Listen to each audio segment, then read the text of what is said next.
আপুনি নিজৰ নাম এনআৰচিত সন্নিৱিষ্ট কৰিবৰ বাবে আবেদন কৰিছিলনে? এনআৰচিত আবেদন নকৰিলে এতিয়াৰে পৰা নাপাব আধাৰ কাৰ্ড।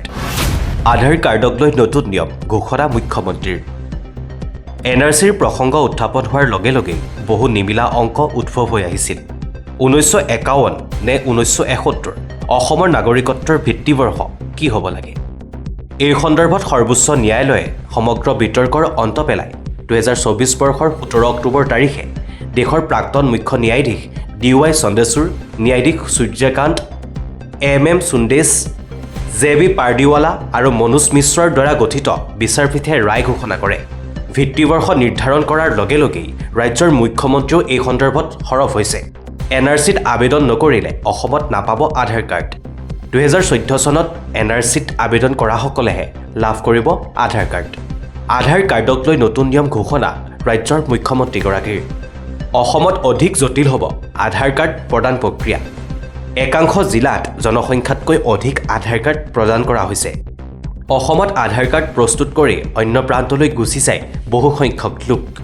একাংশ বাংলাদেশীয়ে অসমত ভুৱা নথিৰে আধাৰ কাৰ্ড প্ৰস্তুত কৰাৰ খবৰ লাভ কৰাৰ পিছতে কঠোৰ সিদ্ধান্ত গ্ৰহণ কৰিছে চৰকাৰ তথা প্ৰশাসনে। এই সন্দৰ্ভত মুখ্যমন্ত্ৰীগৰাকীয়ে কি কয় শুনো আহক। অসমৰ মানুহক নহয়, কথাটো হ'ল যে অসমৰ বহু মানুহে ধৰক বৰপেটাত 100% মানুহ থাকিব লাগে। আধাৰ কাৰ্ড ইছ্যু হৈ গৈছে 110%। গতিকে অতিৰিক্ত 10%টো কোন? সেই বিষয়বিলাক লৈ প্ৰশ্নৰ উত্থাপন হৈছে। বাংলাদেশ সীমান্ততো আমি মানুহ প্ৰায় প্ৰতিদিনেই ধৰোঁ। যদি নধৰিলোহেঁতেন তেওঁলোকে ইয়াৰ পৰাই আধাৰ লৈ বাকী জেগাত গুচি গ'লহেঁতেন। সেইকাৰণে আধাৰৰ বিষয়টো অহাকালি নটিফিকেশ্যন ওলাব। যেতিয়া 2014ত যদি কোনোবাই এনআৰচিত আবেদন কৰা নাই, সি আধাৰ অসমত ল'বই নোৱাৰিব। গতিকে আমি অলপ আধাৰ দিয়া প্ৰক্ৰিয়াটোকে আমি অলপ খুব টাইট কৰিব খুজিছোঁ। আধাৰ সলনি কৰি দিয়া হ'ব নেকি? যিনে লৈ গ'ল আৰু তাকটোতো একো কৰিব নোৱাৰে, কিন্তু ভৱিষ্যতটো আমি অলপমান বলিষ্ঠ সিদ্ধান্ত ল'ব খুজিছোঁ।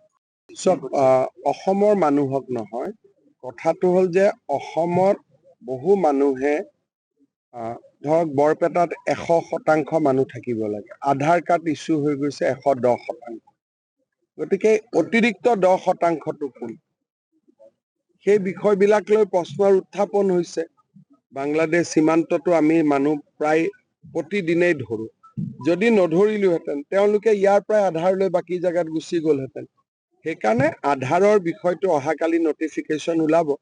যেতিয়া 2014ত যদি কোনোবাই এনআৰচিত আবেদন কৰা নাই, সি আধাৰ অসমত ল'বই নোৱাৰিব। গতিকে আমি অলপ আধাৰ দিয়া প্ৰক্ৰিয়াটোকে আমি অলপ খুব টাইট কৰিব খুজিছোঁ। আধাৰ সলনি কৰি দিয়া হ'ব নেকি? যিনে লৈ গ'ল আৰু তাকটোতো একো কৰিব নোৱাৰে, কিন্তু ভৱিষ্যতটো আমি অলপমান বলিষ্ঠ সিদ্ধান্ত ল'ব খুজিছোঁ।